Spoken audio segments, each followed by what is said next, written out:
अस्सलाम वालेकुम रहमतुल्लाहि व बरकातुहू। हकीम मोहम्मद इमरान कंबो आपकी खिदमत में हाजिर है। दोस्तों, हर दूसरा बंदा जोड़ों के दर्द में मुब्तला है। बेशुमार लोग अद्वियात, पेन किलर, इसके साथ साथ ऐसी अद्वियात खाते हैं जो आपके मैदे, मसाने, जिगर और इसके साथ साथ आपके तमाम जिस्म में कहीं ना कहीं साइड इफेक्ट जरूर लाती है। जब आप पेन किलर खाएंगे आपका मैदा जरूर खराब होगा।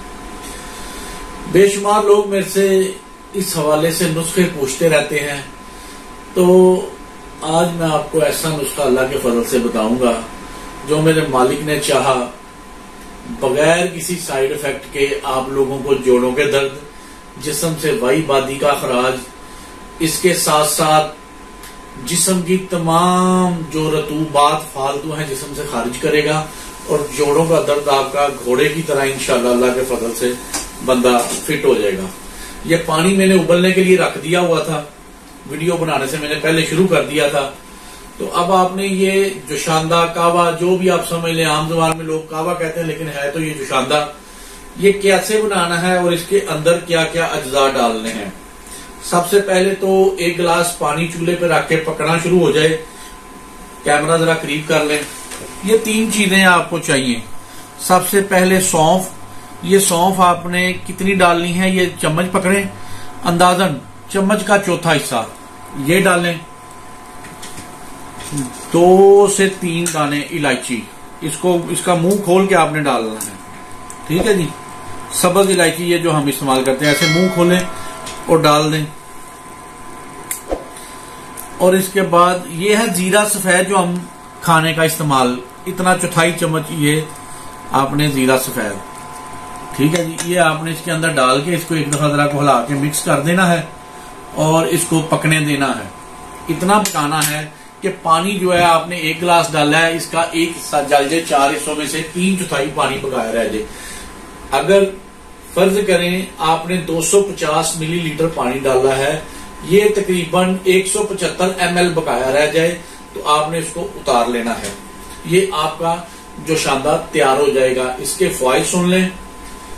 जोड़ों के अंदर जो हमारे खास किस्म के नमकियात जमा होकर जोड़ों का दर्द लगाना शुरू करते थे उसको ठीक, आपके मैदे के अंदर किसी किस्म का भी कोई मसला, को प्रॉब्लम हो, बिला झिझक ये कावा इस्तेमाल करें। भूख की कमी, मैदे की गिरानी, मैदे का भारीपन, मैदे का दर्द, हर चीज में ये कावा काम करेगा।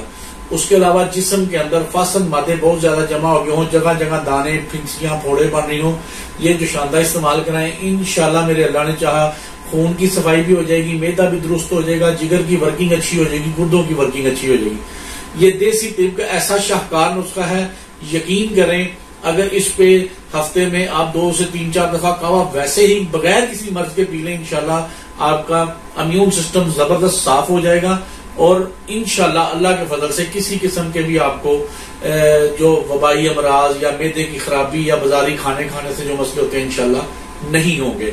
लेकिन ये इतनी देर में कावा पक के तैयार हो गया है। इसका खूबसूरत सा कलर भी निकल आया है। जरा ऊपर करके जी कावे का कलर भी दिखाएं। ये देखिए कितना प्यारा कलर निकल आया है। अब ये चीजें तो 3 आपने ले ली, कावा भी तैयार हो गया। अब इसका अगला स्टेप क्या है, ये मैं जरा चूल्हा बंद कर दूं।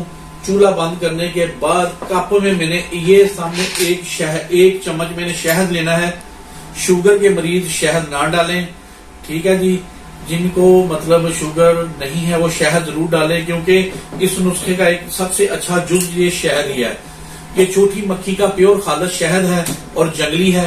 ये अल्हम्दुलिल्लाह अगर आपको कहीं से ना मिले तो मेरे पास अवेलेबल है हर वक्त। ये जनाब जरा थोड़ा ये गर्म है, इसको मैं ये जरा नीचे उतार लूं। उतनी देर ये चूल्हा भी बंद हो गया है। इधर से मैं को कपड़ा उठाया को पकड़ लूं। मैं सॉरी कपड़ा नहीं पहले रख पाया। अब ये मैं कागज से ही, क्योंकि ये पतीली काफी गर्म हो गई थी, ये मैंने जनाब इसको पकड़ा। अगर चाय पानी से छान कर पीना है तो पी लें, अगर नहीं छानना तो आहिस्ता आहिस्ता चुस्कियां लेके। ये जनाब बहुत प्यारा कावा अल्लाह के फजल से हमारे कप में है। ये जनाब कैमरा ऊपर करें और इनको ये दिखाएं कावे की पोजीशन। ये देखें मैंने शहद भी डाला है इसके अंदर, अब शहद हल करूंगा। ये देखें जनाबे आली कितना प्यारा कलर जबरदस्त सा आपके सामने है। ले जी, अब इसको इस्तेमाल कब करना है ये सुन लें। इस्तेमाल आपने खाने के फौरन बाद, दोपहर को, सुबह को या रात को, जब आपका दिल करे, खाने के तकरीबन 15 मिनट बाद ये आप कावा पी सकते हैं। इसके अलावा परहेज आपने बादी चीजों का, चावल नहीं खाने, बड़ा गोश्त नहीं खाना, थोड़ी वाक वर्जिश करनी है। ये हर मौसम में हर मिजाज का बंदा इस्तेमाल कर सकता है, कोई पाबंदी नहीं। नुस्खे को शेयर जरूर कर दिया करें, ये नुस्खा वाकई लोगों का भला करेगा। दुआओं में याद रखें। इजाजत दें। अस्सलाम वालेकुम रहमतुल्लाह।